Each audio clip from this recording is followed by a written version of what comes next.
Good afternoon. Kindly introduce yourself. Yes, sir, ma'am. My name is Geraldine Ravina. I am 38 years old, and I live in Wawatres, Rosario, Cavite. And I'm married, and I have 3 kids. Their age is 16, 13, and 11, ma'am. Okay. Who will look after them when you work in Hong Kong? My sister, ma'am. How about your husband? What is the work of your husband? My husband in OFW, and her work is driver, ma'am. Okay. Did you finish your high school? Yes, ma'am. Do you have any experience in working abroad before as domestic helper? No, ma'am. But here in the Philippines, did you ever have an experience? Yes, ma'am. Okay. How many persons did you serve before? 5 person, ma'am.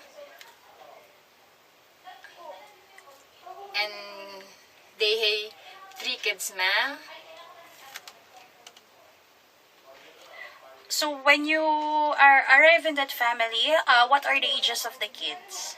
4, 2, and 1, ma'am. Okay. How long have you been working with them? 2 years, ma'am. Finish contract? Yes, ma'am.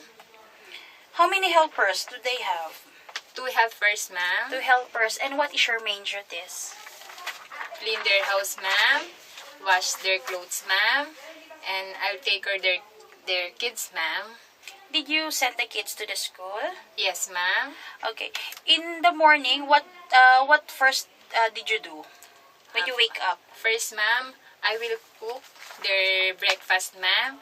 And after that, ma'am, I clean the house and I wash their clothes, ma'am. Okay. Why you decided to work in Hong Kong? Because I want to finish my studies and my children, ma'am. And I want to help my family also, ma'am, to their needs, ma'am. Okay. Do you have any special skills?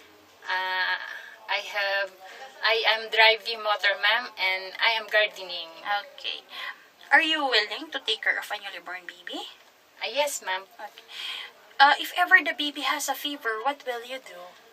If the babies had a fever, ma'am, I will check the temperature, ma'am, and also I will inform my employer, ma'am, and I ask my employer, ma'am, what will I do the baby, ma'am? Okay. Can you sing a nursery song? Okay, ma'am. Twinkle, twinkle, little star, how I wonder what you are. Up above the world so high, like a diamond in the sky. Twinkle, twinkle, little star, how I wonder what you are. Are you afraid of dogs and cats? No, ma'am. What can you say about yourself, your attitude? I'm obedient, ma'am. I'm patient. I'm honest, and I'm hardworking, ma'am. If you were given a chance to work in Hong Kong, how can you control your homesick? I will focus my work, ma'am, and also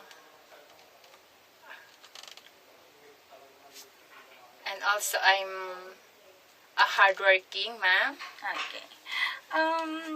Will you accept the day offset by employer?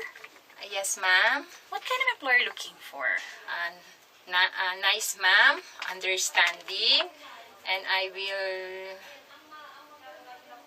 take. Okay. Will you? Can you promise not to borrow money from the other helper or from your employer in Hong Kong? No, ma'am. Yes, ma'am. Okay. Can you give a short message to your future employer so that they will hire you? Sir, ma'am, I hope you give me a chance to work with you, and I promise, ma'am, that I am very hardworking. I will follow your instruction, ma'am, and I will take care of your children that you have, and I will also. I'm finished my 2 years contract, ma'am. And also thank you very much, ma'am, sir. And see you in Hong Kong, sir, ma'am. Okay, thank you.